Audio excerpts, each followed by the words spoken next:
हरिः ओम्। व्यासाय भवनाशाय शेषाय गुणराशये हृद्याय शुद्धविद्याय मध्वाय च नमो नमः। नारायणाय परिपूर्णगुणार्णवाय विश्वोदयस्थितिलयो नियतिप्रदाय ज्ञानप्रदाय विबुधासुरसौख्यदुःखसत्कारणाय वितताय नमो नमस्ते। ಶ್ರೀಗುರುಭ್ಯೋ ನಮಃ. ಹರಿಃ ಓಂ. ಹಿಂದಿನ ಪಾಠದಲ್ಲಿ ನಾವು ನೋಡಿದಂತೆ ಕೌರವರು ಆ ದ್ರುಪದನ ಸೈನಿಕರೊಟ್ಟಿಗೆ ಅಷ್ಟು ಮಾತ್ರ ಅಲ್ಲ, ಆ ದ್ರುಪದನ ರಾಜ್ಯದ ಹೆಂಗಸರು ಮತ್ತು ಬಾಲಕರು, ವೃದ್ಧರು ಅವರ ಕಲ್ಲಿನ ಏಟು, ಒನಕೆಗಳ ಏಟಿಗೆ ಗುರಿಯಾಗಿ ತಾವು ಸೋತು ಊರಿನ ಹೊರಗಡೆ ಬಂದು ಬಿಡ್ತಾರೆ. ಆ ರೀತಿಯಾಗಿ ಬಂದು ಭೀಮ ಅರ್ಜುನ ನಮ್ಮನ್ನು ರಕ್ಷಣೆ ಮಾಡಿ ಎಂಬುದಾಗಿ ಪ್ರಾರ್ಥನೆ ಮಾಡಿದಾಗ ಭೀಮಸೇನ ಮತ್ತು ಅರ್ಜುನ, ನಕುಲ ಸಹದೇವರು ಅಲ್ಲಿ ಯುದ್ಧಕ್ಕೆ ಅಂತ ಹೋಗ್ತಾರೆ. ಆ ಸಂದರ್ಭದಲ್ಲಿ ದ್ರುಪದನು ಕೂಡ ಯುದ್ಧಕ್ಕೆ ಅಂತ ಬರ್ತಾನೆ. ದ್ರುಪದ ಯುದ್ಧಕ್ಕೆ ಅಂತ ಬಂದಾಗ ಅವನ 4 ದಿಕ್ಕಿನಲ್ಲಿ, ಎಡಬಲದಲ್ಲಿ ಮತ್ತು ಹಿಂದೆ ಮುಂದೆ ಅವನ ಮಕ್ಕಳು ಅವನಿಗೆ ರಕ್ಷಕರಾಗಿ ಇದ್ದರು. ಶಿಖಂಡಿ ಬಂದ, ಯಾವ ಉತ್ತಮೋಜಸ್ಸು ಮತ್ತು ಯುಧಾಮನ್ಯು, ಸತ್ಯಜಿತ್ ಎನ್ನುವಂತಹ 4 ಮಕ್ಕಳು ಬಂದರು ಎಂಬುದಾಗಿ ಇಷ್ಟು ವಿಚಾರವನ್ನು ನಾವು ನಿನ್ನೆ ಪಾಠದಲ್ಲಿ ನೋಡಿದ್ವಿ. ಇಂದಿನಿಂದ 76ನೇ ಶ್ಲೋಕ ಪ್ರಾರಂಭ. ಜನಮೇಜಯಸ್ತಮನ್ವೇವ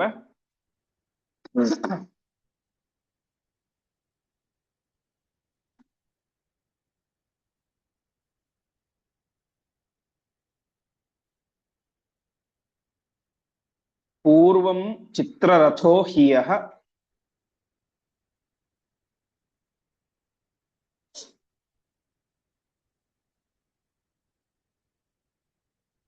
ತ್ವಷ್ಟುರಾವೇಶ ಸಂಯುಕ್ತಃ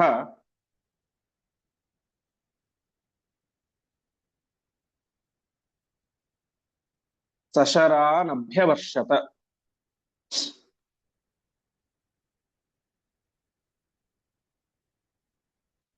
ತಾವುಭೌ ವಿರಥೌ ಕೃತ್ವಾ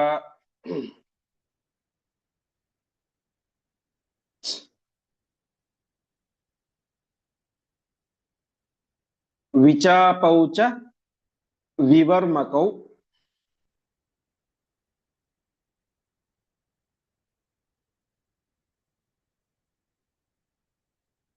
ಭೀಮೋ ಜಘಾನ ತಾಂ ಸೇನಾಂ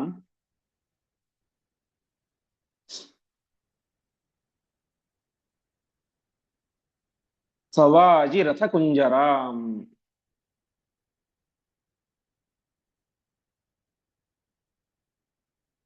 ಪದಚ್ಛೇದ. ಜನಮೇಜಯಃ ತಂ ಅನು ಏವ ಪೂರ್ವಂ ಚಿತ್ರರಥಃ ಹಿ ಯಃ ತ್ವಷ್ಟುಃ ಆವೇಶ ಸಂಯುಕ್ತಃ ಸಹ ಶರಾನ್ ಅಭ್ಯವರ್ಷತ. ತೌ ಉಭೌ ವಿರಥೌ ಕೃತ್ವಾ ವಿಚಾಪೌ ಚ ವಿವರ್ಮಕೌ ಭೀಮಃ ಜಘಾನ ತಾಂ ಸೇನಾಂ ಸವಾಜಿ ರಥ ಕುಂಜರಾಂ. ಹೀಗೆ ಮುಂಭಾಗದಲ್ಲಿ ಯಾವ ಶಿಖಂಡಿ ಬಂದ, ಮಹಾರಥಿಕನಾಗಿದ್ದಂತ ಶಿಖಂಡಿ ಬಂದ ಅಂತ ಆಗಿತ್ತು. ಆ ಶಿಖಂಡಿಯ ಹಿಂದೆ ಮತ್ತಾರು ಬಂದ್ರು ಅಂತಂದ್ರೆ ಜನಮೇಜಯ ತಮನ್ವೇವ. ಜನಮೇಜಯ ಬಂದ. ಜನಮೇಜಯ ಅಂತಂದ್ರೆ ನಾವು ಕೇಳುವಂತಹ ಋಷಿತನ ಮಗ ಆ ಜನಮೇಜಯ. ಇವನೊಬ್ಬ ದ್ರುಪದನ ಮಗನಾದಂತಹ ಜನಮೇಜಯ. ಇವನೇ ಬೇರೆ, ಅವನೇ ಬೇರೆ. ಜನಮೇಜಯ ಬಂದ. ಆ ಜನಮೇಜಯ ಯಾರ ಅವತಾರ ಅಂತಂದ್ರೆ ಪೂರ್ವಂ ಚಿತ್ರರಥೋ ಹಿಯಃ. ಚಿತ್ರರಥ ಎನ್ನುವಂತಹ ಗಂಧರ್ವನ ಅವತಾರ ಈ ಜನಮೇಜಯ. ಜೊತೆಗೆ ತ್ವಷ್ಟುರಾವೇಶ ಸಂಯುಕ್ತ. ತ್ವಷ್ಟೃ ಎನ್ನುವಂತಹ ಆದಿತ್ಯನ ಆವೇಶದಿಂದ ಕೂಡಿದ್ದ. ಹೀಗೆ ಅಂತಹ ಜನಮೇಜಯ ಯುದ್ಧಕ್ಕೆ ಅಂತ ಬಂದ. ಅವನು ಸಶರಾನ್ ಅಭ್ಯವರ್ಷತ, ಬಾಣಗಳ ಮಳೆಯನ್ನ ಸುರಿಸಿದ. ಹೀಗೆ ಆದಾಗ ತಾವುಭೌ ವಿರಥೋ ಕೃತ್ವ. ತೌ ಉಭೌ, ಆ ಇಬ್ಬರನ್ನ, ಯಾರಿಬ್ಬರನ್ನ? ಜನಮೇಜಯ ಮತ್ತು ಶಿಖಂಡಿ, ಇವರಿಬ್ಬರನ್ನು ಕೂಡ ಭೀಮಸೇನ ದೇವರು ವಿರಥೌ ಕೃತ್ವ, ಅವರ ರಥವನ್ನ ನಾಶ ಮಾಡಿದರು. ವಿ ಚಾಪೌ, ಚಾಪ ಅಂತಂದ್ರೆ ಬಿಲ್ಲು, ಬಿಲ್ಲನ್ನ ಮುರಿದು ಹಾಕಿದರು. ವಿ ವರ್ಮಕೌ, ವರ್ಮ ಅಂತಂದ್ರೆ ಅವ್ರು ಹಾಕಿಕೊಂಡಂತಹ ಕವಚ, ಕವಚಗಳನ್ನ ನಾಶ ಮಾಡಿದರು. ಹೀಗೆ ರಥಗಳು, ಕವಚ ಮತ್ತು ಬಿಲ್ಲನ್ನ ನಾಶ ಮಾಡ್ತಾ ಇದ್ದಾರೆ. ಅಷ್ಟು ಮಾತ್ರ ಅಲ್ಲ, ಸವಾಜಿ ರಥ ಕುಂಜರಾಂ. ವಾಜಿ ಅಂತಂದ್ರೆ ಕುದುರೆ, ರಥ, ಕುಂಜರ ಅಂತಂದ್ರೆ ಆನೆ. ಅಂದ್ರೆ ಆ ದ್ರುಪದನ ಸೈನ್ಯದಲ್ಲಿ ವಿಶೇಷವಾಗಿ ಆನೆ, ಕುದುರೆಗಳು ಮತ್ತು ರಥಗಳೆಲ್ಲ ಇದ್ದು, ಹೀಗೆ ಆನೆ, ರಥ, ಕುದುರೆಯಿಂದ ಕೂಡಿದಂತಹ ಆ ಸೈನ್ಯವನ್ನ ಭೀಮಸೇನ ದೇವರು ಜಘಾನ ಸಂಹಾರ ಮಾಡಲಿಕ್ಕೆ ಶುರು ಮಾಡಿದರು. ಒಟ್ಟಿನಲ್ಲಿ ಯುದ್ಧ ಎಂಬುದು ಪ್ರಾರಂಭ ಆಯಿತು. ಭೀಮಸೇನ ದೇವರು ವಿಶೇಷವಾಗಿ ತಾವು ಆ ಸೈನ್ಯದ ಅಗ್ರಣಿಗಳಾಗಿ ನಿಂತುಕೊಂಡು ದ್ರುಪದನ ಸೈನ್ಯದ ಸಂಹಾರವನ್ನ ಮಾಡ್ತಾ ಇದ್ದಾರೆ. ಮುಂದೆ ಅಥೈನಂ ಶರವರ್ಷೇಣ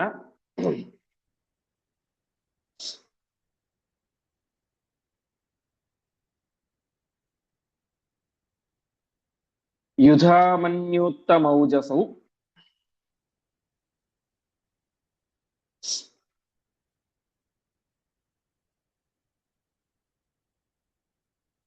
ಅಭೀಯತಸ್ಥೌ ವಿರತೌ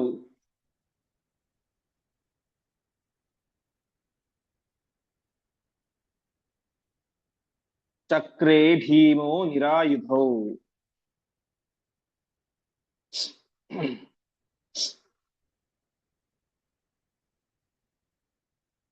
ಹಸ್ತಪ್ರಾಪ್ತಂ ಚ ಪಾಂಚಾಲಂ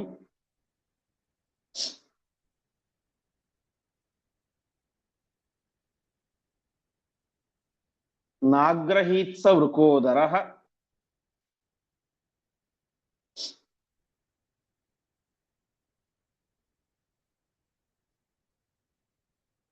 ಗುರ್ವರ್ಥಮರ್ಜುನಸ್ಯೋರ್ವೀಂ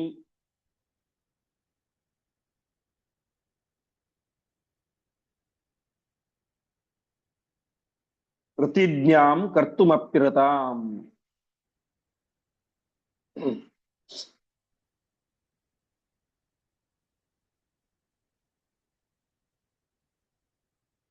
ಮಾನಭಂಗಾಯ ಕರ್ಣಸ್ಯ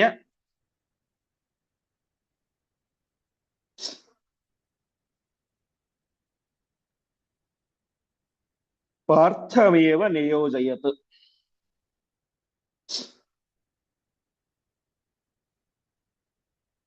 ಪದಚ್ಛೇದ. ಅಥ ಏನಂ ಶರವರ್ಷೇಣ ಯುಧಾಮನ್ಯುತ್ತಮೌಜಸೌ ಅಭೀಯತುಃ ತೌ ವಿರಥೌ ಚಕ್ರೆ ಭೀಮಃ ನಿರಾಯುಧೌ. ಹಸ್ತಪ್ರಾಪ್ತಂ ಚ ಪಾಂಚಾಲಂ ನ ಅಗ್ರಹೀತ್ ಸಹ ವೃಕೋದರಃ. ಗುರ್ವರ್ಥಂ ಅರ್ಜುನಸ್ಯ ಉರ್ವೀಂ ಪ್ರತಿಜ್ಞಾಂ ಕರ್ತುಂ ಅಪಿ ಋತಾಂ. ಮಾನಭಂಗಾಯ ಕರ್ಣಸ್ಯ ಪಾರ್ಥಂ ಏವ ನಿಯೋಜಯತ್.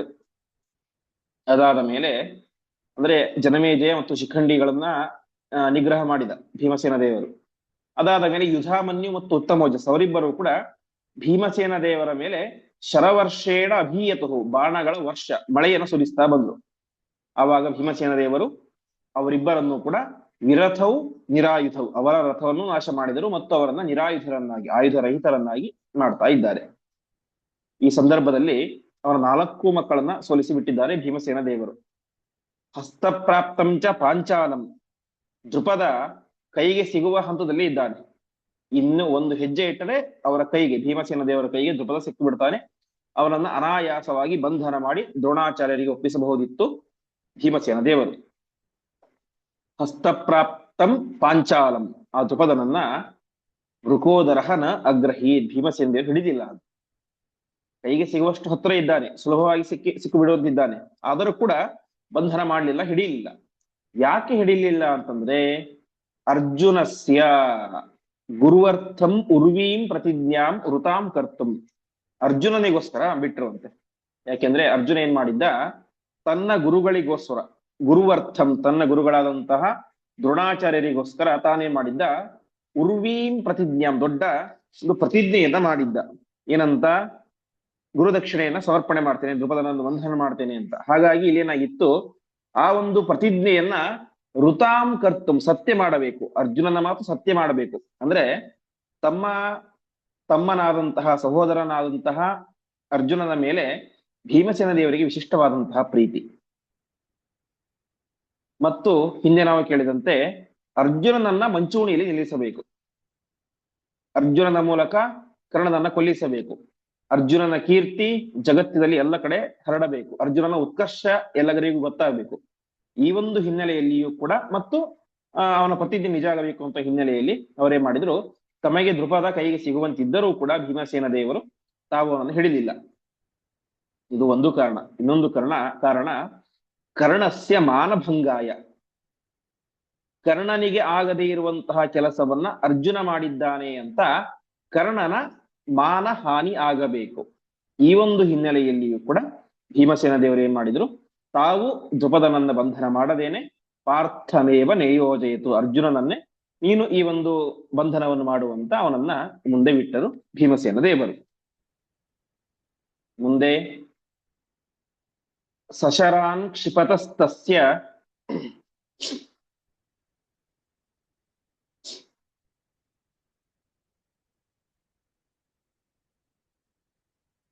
ಪಾಂಚಾಲಸ್ಯಾರ್ಜುನೋ ಧೃತಂ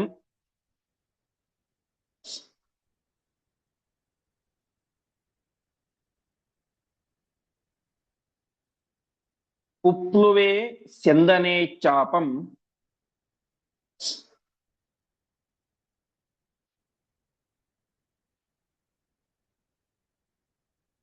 ಚಿತ್ವಾ ತಂ ಚಾಗ್ರಹಿತ್ ಕ್ಷಣಾತ್.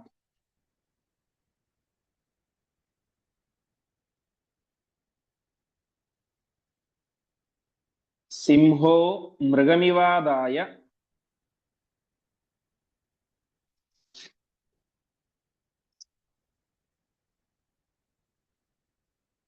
ಸ್ವರಥಂ ಚಾಭಿಪೇದಿವಾನ್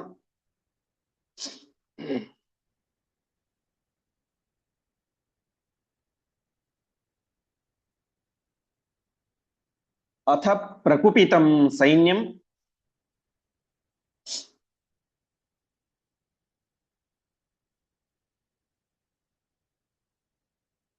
ಫಲ್ಗುನಂ ಪರ್ಯವಾರಯತ್.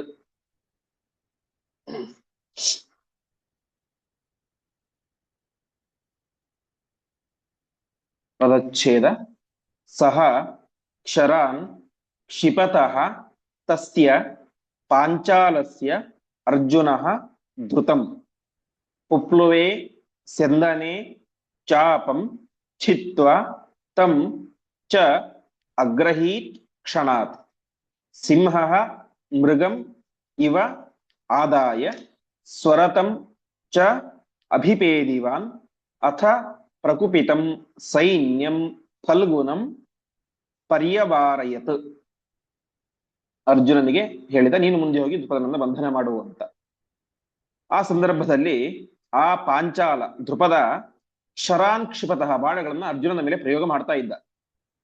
ಆವಾಗ ಅರ್ಜುನ ಏನ್ ಮಾಡಿದ, ದ್ರುತಂ ತಕ್ಷಣದಲ್ಲಿ ವೇಗವಾಗಿ ಸ್ಯಂದನೆ ಪುಪ್ಲುಬೆ ಅವನ ರಥಕ್ಕೆ ಹರಿಬಿಟ್ಟ ಅಂತ. ಅಂದ್ರೆ ಅರ್ಜುನ ಒಂದು ರಥದಲ್ಲಿ ನಿಂತುಕೊಂಡು ಯುದ್ಧ ಮಾಡ್ತಾ ಇದ್ದಾನೆ, ದ್ರುಪದ ಒಂದು ರಥದಲ್ಲಿ ನಿಂತಿದ್ದಾನೆ. ಅರ್ಜುನ ತನ್ನ ರಥದಿಂದಾಗಿ ದ್ರುಪದನ ರಥಕ್ಕೆ ಹಾರಿಬಿಟ್ಟ.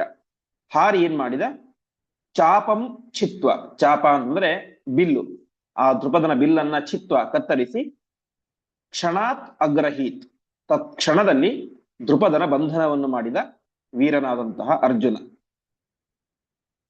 ಇದು ಹೇಗೆ ಕಾಣಿಸ್ತಾ ಇತ್ತು ಅಂತ ಆಚಾರ್ಯ ಹೇಳ್ತಾ ಇದ್ದಾರೆ. ಸಿಂಹೋ ಮೃಗಮಿವಾದಾಯ, ಒಂದು ಬಲಿಷ್ಠವಾದಂತಹ ಸಿಂಹ ಜಿಂಕೆಯನ್ನು ಹಿಡಿದರೆ ಯಾವ ರೀತಿ ಇರುತ್ತೋ ಆ ರೀತಿಯಾಗಿ ಸಿಂಹವು ಜಿಂಕೆಯನ್ನು ಹಿಡಿದಂತೆ ಅರ್ಜುನ ದ್ರುಪದನನ್ನು ಹಿಡಿದುಕೊಂಡು ಬಂಧನ ಮಾಡಿದ. ಹಿಡಿದು ಏನ್ ಮಾಡಿದ, ಸ್ವರತಂ ಅಭಿಪೇದಿವಾನ್, ಆ ದ್ರುಪದನ ರಥದಿಂದಾಗಿ ಮತ್ತೆ ಸ್ವರಥಕ್ಕೆ ತನ್ನ ರಥಕ್ಕೆ ಹಾರಿದ. ಆವಾಗ ಆ ದ್ರುಪದನ ಸೈನ್ಯ ಭಾರಿ ಪ್ರಕುಪಿತ, ಸಿಟ್ಟಿಗೆದ್ದು ಬಿಡ್ತು. ಸಿಟ್ಟಿನಿಂದಾಗಿ ಫಲ್ಗುನಂ ಪರ್ಯವಾರಯಿತು, ಅರ್ಜುನನನ್ನ ಸುತ್ತುವರಿಯಿತು. ಹೀಗೆ ಅರ್ಜುನ ತನ್ನ ಗುರುಗಳಾದಂತಹ ದ್ರೋಣಾಚಾರ್ಯರಿಗೆ ಗುರುದಕ್ಷಿಣೆಯನ್ನು ಕೊಡುವಂತಹ ಹಿನ್ನೆಲೆಯಲ್ಲಿ ದ್ರುಪದನನ್ನ ಬಂಧನ ಮಾಡಿದ. ಮುಂದೆ ಜಘಾನ ಭೀಮಸ್ತರಸ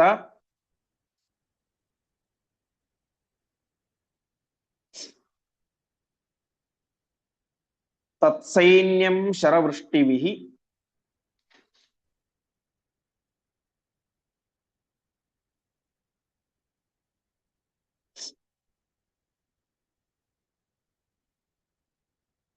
ಅಥ ಸತ್ಯಜಿತಭ್ಯಾಗಾತ್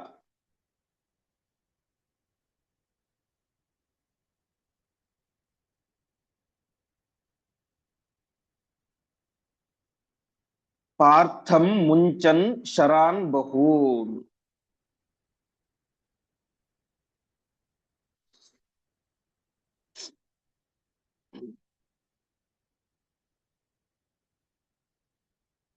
ಪದಚ್ಛೇದ. ತಂ ಜಘಾನ ಭೀಮಃ ತರಸ ತತ್ ಸೈನ್ಯಂ ಶರವೃಷ್ಟಿಭಿಃ ಅಥ ಸತ್ಯಜಿತ್ ಅಭ್ಯಾಗಾತ್ ಪಾರ್ಥಂ ಮುಂಚನ್ ಶರಾನ್ ಬಹೂನ್. ಹಾಗೆ ಆ ಸೈನ್ಯ ಎಲ್ಲವೂ ಕೂಡ ಅರ್ಜುನನನ್ನು ಸುತ್ತುವರಿದಾಗ ಏನಾಯ್ತು, ಭೀಮಸೇನ ದೇವರು ತರಸ ಭಾರೀ ವೇಗದಿಂದಾಗಿ ತತ್ಕ್ಷಣದಲ್ಲಿ ಆ ಸೈನ್ಯವನ್ನ ಶರವೃಷ್ಟಿವಿಹಿ ಜಗಾನ, ಬಾಣಗಳ ಮಳೆಯನ್ನು ಸುರಿಸಿ ಅದನ್ನು ಹೊಡಿಲಿಕ್ಕೆ ಪ್ರಾರಂಭ ಮಾಡ್ತಾರೆ. ಆವಾಗ ಸತ್ಯಜಿತ್, ಇನ್ನೊಬ್ಬ ಇದ್ದನ ಸತ್ಯಜಿತ್ ಅಂತ, ಅವನೇ ಮಾಡಿದ ಪಾರ್ಥನ ಮೇಲೆ, ಅರ್ಜುನನ ಮೇಲೆ ಬಹೂನ್ ಶರಾನ್, ಭಾರೀ ಭಾರೀ ದೊಡ್ಡ ದೊಡ್ಡ ಬಾಣಗಳನ್ನ, ಅನೇಕ ಬಾಣಗಳನ್ನ ಮುಂಚನ್ ಅಭ್ಯಾಗಾತ್, ಅರ್ಜುನನ ಮೇಲೆ ಅನೇಕ ರೀತಿಯಾದ ಬಾಣ ಪ್ರಯೋಗವನ್ನು ಮಾಡ್ತಾ ಆಕ್ರಮಣವನ್ನ ಮಾಡಲಿಕ್ಕೆ ಶುರು ಮಾಡಿದ್ದ. ಮುಂದೆ ತಮರ್ಜುನ ಕ್ಷಣೇನೈವ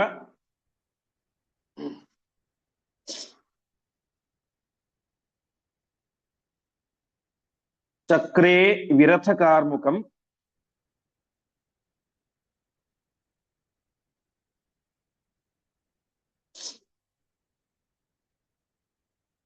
ಘ್ನಂತಂ ಭೀಮಂ ಪುನಃ ಸೈನ್ಯಂ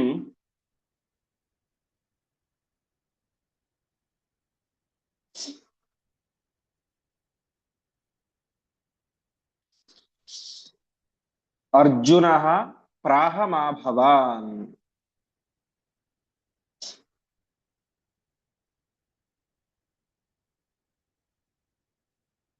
ಸೇನಾಮರ್ಹತಿ ರಾಜ್ಞೋಸ್ಯ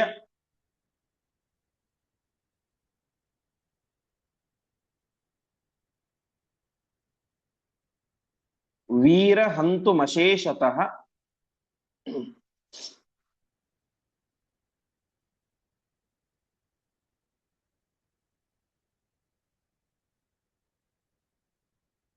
ಸಂಬಂಧಯೋಗ್ಯಸ್ತಾತಸ್ಯ.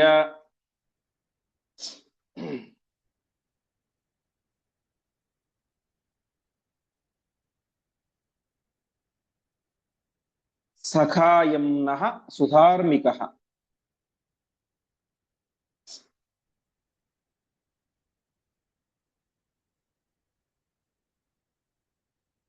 ನೇಷ್ಯಾಮ ಏನಮೇವಾತೋ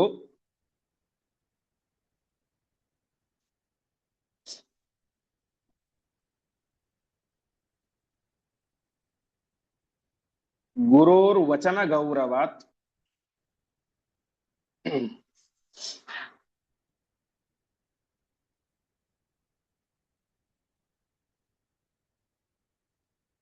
ಸ್ನೇಹಪಾಶಂ ತತಶ್ಚಕ್ರೆ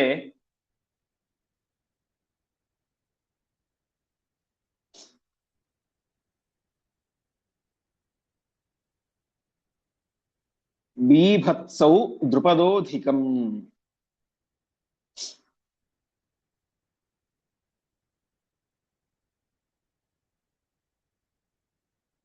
ಪದಚ್ಛೇದ. ತಂ ಅರ್ಜುನಃ ಕ್ಷಣೇನ ಏವ ಚಕ್ರೆ ವಿರಥ ಕಾರ್ಮುಕಂ ಘ್ನಂತಂ ಭೀಮಂ ಪುನಃ ಸೈನ್ಯಂ ಅರ್ಜುನಃ ಪ್ರಾಹ ಮಾ ಭವಾನ್. ಸೇನಾಂ ಅರ್ಹತಿ ರಾಜ್ಞಃ ಅಸ್ಯ ವೀರ ಹಂತುಂ ಅಶೇಷತಃ ಸಂಬಂಧಯೋಗ್ಯಃ ತಾತಸ್ಯ ಸಖಾ ಅಯಂ ನಃ ಸುಧಾರ್ಮಿಕಃ. ನೇಷ್ಯಾಮಃ ಏನಂ ಏವ ಅತಃ ಗುರೋಃ ವಚನ ಗೌರವಾತ್ ಸ್ನೇಹಪಾಶಂ ತತಃ ಚಕ್ರೆ ಬೀಭತ್ಸೌ ದ್ರುಪದಃ ಅಧಿಕಂ. ಸತ್ಯಜಿತ್ ಅರ್ಜುನನ ಮೇಲೆ ಯುದ್ಧವನ್ನು ಮಾಡ್ತಾ ಇದ್ದಾನೆ. ಆವಾಗ ಅರ್ಜುನ ಕ್ಷಣೇನ, ತತ್ಕ್ಷಣದಲ್ಲಿ ಅವನನ್ನ ವಿರಥ ಕಾರ್ಮುಕಂ, ರಥ ಮತ್ತು ಬಿಲ್ಲುಗಳನ್ನು ನಾಶ ಮಾಡಿ ಅವನನ್ನ ಸೋಲಿಸಿದ. ಇತ್ತ ಕಡೆ ಭೀಮಸೇನ ದೇವರು ಸೈನ್ಯಂ ಘ್ನಂತಂ, ಸೈನ್ಯವನ್ನ ಸಂಹಾರ ಮಾಡ್ತಾ ಇದ್ದಾರೆ. ಘ್ನಂತ ಸಂಹಾರ ಮಾಡ್ತಾ ಇದ್ದಾರೆ. ಭೀಮಸೇನ ದೇವರು ನಿರಂತರವಾಗಿ ಸೈನ್ಯ ಸಂಹಾರ ಮಾಡ್ತಾ ಇದ್ದಾರೆ. ಅದನ್ನು ನೋಡಿ ಅರ್ಜುನ ಭೀಮಸೇನ ದೇವರಿಗೆ ಒಂದು ಮಾತನ್ನ ಹೇಳಿದ.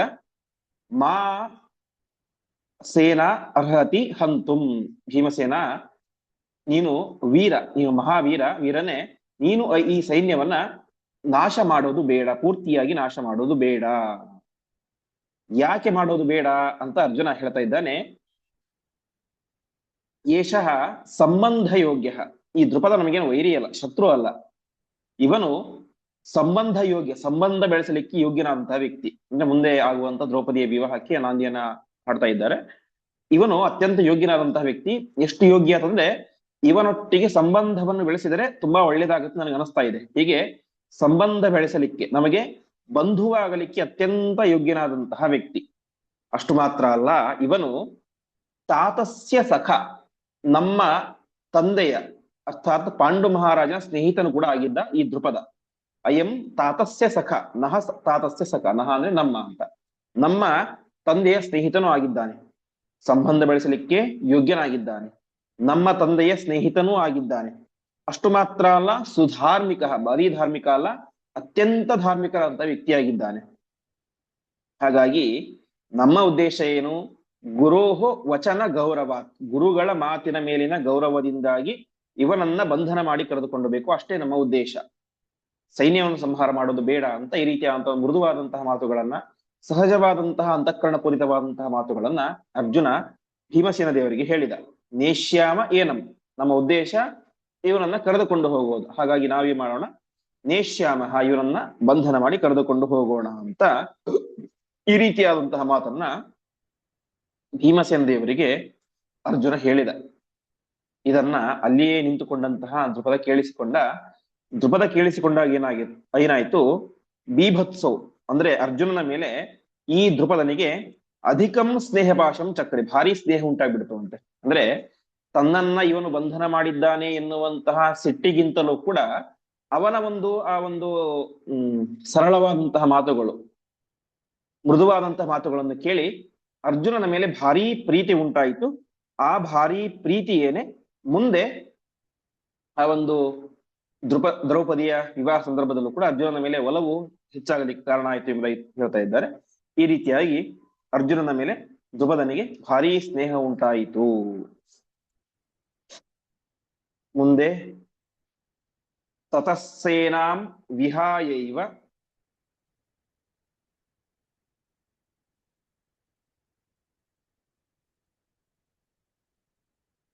ಭೀಮೋ ಬಿಭತ್ಸು ಮನ್ವಗಾತ್.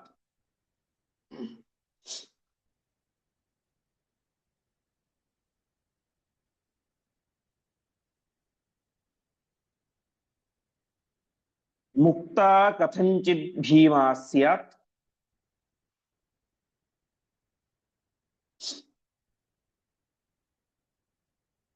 ಸಾಸೇನ ದುದ್ರುವೇ ಭಯ.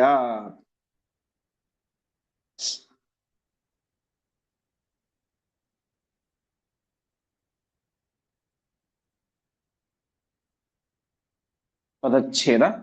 ತತಃ ಸೇನಾಂ ವಿಹಾಯ ಏವ ಭೀಮಃ ಬೀಭತ್ಸುಂ ಅನ್ವಗಾತ್. ಮುಕ್ತಾ ಕಥಂಚಿತ್ ಭೀಮಾ ಸ್ಯಾತ್ ಸಾ ಸೇನ ದುದ್ರುವೆ ಭಯಾತ್. ಅರ್ಜುನನ ಮಾತಿಗೆ ಬೆಲೆಯನ್ನು ಕೊಟ್ಟು ಭೀಮಸೇನ ದೇವರು ಸೇನೆಯನ್ನು ಬಿಟ್ಟರು. ಹೀಗೆ ಸೇನಾಂ ವಿಹಾಯ, ಆ ಸೇನೆಯನ್ನ ಬಿಟ್ಟು ಭೀಮಸೇನ ದೇವರು ಏನ್ ಮಾಡಿದ್ರು? ಬೀಭತ್ಸು ಮನ್ವಗಾತ್, ಅರ್ಜುನನ ಹಿಂದೆ ಹಿಂಬಾಲಿಸಿಕೊಂಡು ಹೋದರು. ಈ ಸೈನ್ಯ ಏನಾಗ್ಬಿಟ್ಟಿತ್ತು? ಭೀಮಾಸ್ಯ, ಭೀಮನ ಬಾಯಿಂದಾಗಿ ಏನೋ ಒಂದು ತಪ್ಪಿಸಿಕೊಂಡು, ಮುಕ್ತ ಕಥಂಚಿತ್, ಹೇಗೋ ಒಂದು ತಪ್ಪಿಸಿಕೊಂಡು, ಭಯಾತ್ ದುದ್ರುವೆ, ಹೆದರಿಕೆಯಿಂದಾಗಿ ಓಡಿಯೇ ಹೋಗ್ಬಿಟ್ರಂತೆ ಆ ಸಮಗ್ರವಾದಂತಹ ಸೈನ್ಯ. ಈ ರೀತಿಯಾಗಿ ಭೀಮಸೇನ ದೇವರು ಆ ಸೈನ್ಯವನ್ನು ಸಂಹಾರ ಮಾಡ್ತಾ ಇದ್ದಾರೆ. ಹಿಂದೆ ನಾವು ನೋಡಿದಂತೆ ದುರ್ಯೋಧನನ ಸೈನ್ಯ, ಕರ್ಣ ಎಲ್ಲರೂ ಕೂಡ ದ್ರುಪದನನ್ನ ಸೋಲಿಸ್ಲಿಕ್ಕಾಗಲಿಲ್ಲ. ಅದಕ್ಕೆ ಕಾರಣ ಏನು? ಸೂರ್ಯನ ವರ ಇತ್ತು ಅಂತ ಕೇಳಿದ್ವಿ. ಹಾಗಾಗಿ ಕರ್ಣನಿಗೂ ಕೂಡ ಆ ವರವನ್ನು ಮೀರ್ಲಿಕ್ಕಾಗಲಿಲ್ಲ. ಈಗ ಏನಾಗ್ಬಿಟ್ಟಿತ್ತು? ಭೀಮಸೇನ ದೇವರು ಮಂಚೂಣಿಯಲ್ಲಿ ನಿಂತುಕೊಂಡು ಆ ಸೈನ್ಯ ಸಂಹಾರ ಮಾಡ್ತಾ ಇದ್ದಾರೆ. ಸೂರ್ಯನಿಗಿಂತ ಅತ್ಯಂತ ಎತ್ತರದ ಸ್ಥಾನದಲ್ಲಿ ಇರುವಂತವರು, ಜೀವೋತ್ತಮರು, ತಾರತಮ್ಯದಲ್ಲಿ ಸೂರ್ಯನಿಗಿಂತ ದೊಡ್ಡವರು ಭೀಮಸೇನ ದೇವರು. ಹಾಗಾಗಿ ಅವರು ಆ ಒಂದು ವರವನ್ನ ಮೀರಲಿಕ್ಕೆ ಆಯಿತು. ಸಹಜವಾಗಿ ಅವನ ಸೈನ್ಯವು ಕೂಡ ಮೀರುವಂತೆ ಆಯಿತು. ಮತ್ತು ಇನ್ನೊಂದು ಅಂಶ, ಹಿಂದೆ ನಾವು ನೋಡಿದಂತೆ ಈ ಯಾವ ದೃಪದನ ಸೈನ್ಯ ಆ ಕೌರವರನ್ನ ಓಡಿಸ್ತಾ ಓಡಿಸ್ತಾ ಊರಿನಿಂದ ಹೊರಗಡೆ ಬಂದ್ಬಿಟ್ಟಿದ್ರು. ಮುಂದ್ಗಡೆ ಆ ಕೌರವರು ಓಡಿ ಹೋಗ್ತಾ ಇದ್ದಾರೆ, ಹಿಂದ್ಗಡೆಯಿಂದಾಗಿ ಈ ಪಾಂಚಾಲ ಸೈನ್ಯ ಅವರನ್ನು ಓಡಿಸಿಕೊಂಡು ಹೋಗ್ತಾ ಇದೆ. ಹೀಗೆ ಓಡಿಸಿಕೊಂಡು ಹೊರಗಡೆ ಬಂದು ಬಿಟ್ಟಿತ್ತು. ಹೀಗೆ ಎರಡು ಕಾರಣಗಳಿಂದಾಗಿಯೂ ಕೂಡ ಆ ಒಂದು ಸೈನ್ಯವನ್ನ ಸೋಲಿಸಲಿಕ್ಕೆ ಸ್ವಯಂ ಭೀಮಸೇನ ದೇವರಿಗಂತೂ ಅವರು ಸರ್ವ ಸಮರ್ಥರು, ಅವರು ಸೋಲಿಸಿದರು. ಜೊತೆಗೆ ಸೈನ್ಯವೂ ಸೋಲಿಸಿತು, ಅರ್ಜುನನ ಮುಂತಾದಂತಹ ಉಳಿದ ಸೈನ್ಯವು ಕೂಡ ಅವರನ್ನು ಸೋಲಿಸಿತು. ಅದಕ್ಕೆ ಕಾರಣ ಊರ ಹೊರಗಡೆ ಆ ಸೈನ್ಯ ಬಂದಿತ್ತು ಅಂತ. ಒಟ್ಟಿನಲ್ಲಿ ಈ ರೀತಿಯಾಗಿ ಭೀಮಸೇನ ದೇವರ ಮುಂದಾಳತ್ವದಲ್ಲಿ ಅರ್ಜುನ ತನ್ನ ಗುರುಗಳಿಗೆ ಗುರುದಕ್ಷಿಣೆಯನ್ನು ಕೊಡಬೇಕು ಎನ್ನುವಂತಹ ಒಂದು ಹಿನ್ನೆಲೆಯಲ್ಲಿ ಅಷ್ಟೇ ಶ್ರದ್ಧೆಯಿಂದಾಗಿ ಬೇರೆ ಸೈನ್ಯವನ್ನು ಸಂಹಾರ ಮಾಡುವ ಗೋಜಿಗೆ ಹೋಗದೇನೆ ತನ್ನ ಉದ್ದೇಶ ದೃಪದನನ್ನ ಬಂಧನ ಮಾಡಿ ಗುರುಗಳಿಗೆ ಒಪ್ಪಿಸುವುದು ಅಷ್ಟೇ. ಹಾಗಾಗಿ ತನ್ನ ಅಣ್ಣನಾದಂತಹ ಭೀಮಸೇನ ದೇವರು ಸೈನ್ಯವನ್ನು ಸಂಹಾರ ಮಾಡ್ತಾ ಇದ್ರು ಕೂಡ ಅದನ್ನು ನಿಲ್ಲಿಸಿ ದೃಪದನನ್ನ ಬಂಧನ ಮಾಡಿ ಕರೆದುಕೊಂಡು ಹೋದರು. ಮುಂದೆ ಏನಾಯ್ತು ಎನ್ನುವಂತ ವಿಚಾರವನ್ನ ಮತ್ತೆ ನಾಳೆಯ ಪಾಠದಲ್ಲಿ ನೋಡೋಣ ಎಂಬುದಾಗಿ ಹೇಳ್ತಾ ಇಂದಿನ ಪಾಠವನ್ನ ಶ್ರೀಕೃಷ್ಣ ಅರ್ಪಣಮಸ್ತು.